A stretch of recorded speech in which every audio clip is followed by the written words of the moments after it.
Un joueur a connu Igor Tudor en 2017 pendant une dizaine de mois. C'est Aurélien Chedjou qui est avec nous dans l'équipe du soir. Bonsoir Aurélien, merci d'être avec nous.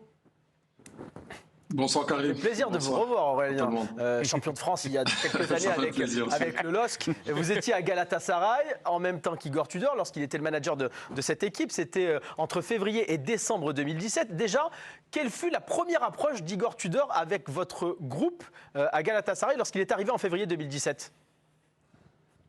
Son premier discours, on a tout de suite su qu'on allait souffrir. C'est vrai qu'on n'aime pas courir sans ballon en tant que joueur, mais tout de suite il nous a fait comprendre qu'il aimait Guardiola, mais qu'il préférait Simeone.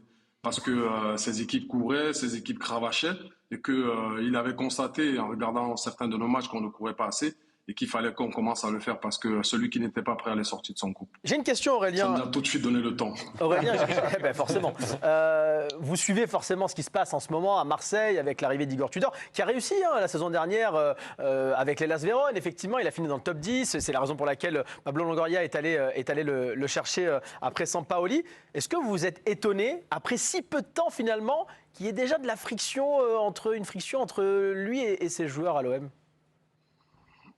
Étonné, non, parce que je connais le coach. Comme je vous le disais tout à l'heure, il a tout de suite fait comprendre quel genre de travail on devait avoir. Après, je pense que c'est aussi un coach, quand il a les joueurs qui ont du caractère, ça passe pas trop, parce que ce que je remarque, c'est qu'en Turquie, il venait d'un petit club. Il arrivait à Galatasaray, il y avait Wesley, il y avait beaucoup de joueurs connus, mais ça passait pas parce que les mecs, ils voulaient pas courir sans ballon, ils voulaient s'entraîner avec du ballon. Mais lui, tout de suite, c'était la culture italienne, il fallait courir. Tous les entraînements, même à la veille des matchs, on courait. Et puis, quand on arrivait en match, on était cramé. Surtout, il insistait sur son 3-5-2, chose que nous, on ne maîtrisait pas pendant la semaine. Et pire encore, pendant les matchs, on le lui faisait savoir. Mais il n'y avait rien à voir, quoi. Il ne voulait rien savoir, pardon. Et puis, ce qui fait que ça a clashé. Et certains jours sont allés voir le président. Donc, je ne suis pas étonné de ce qui arrive aujourd'hui à Marseille. Moi, je pensais qu'avec l'expérience qu'il a eue à Galatasaray, il mettrait un peu du sien en levant un peu les pieds par rapport à certains joueurs. Mais je constate que non, c'est toujours le cas, quoi.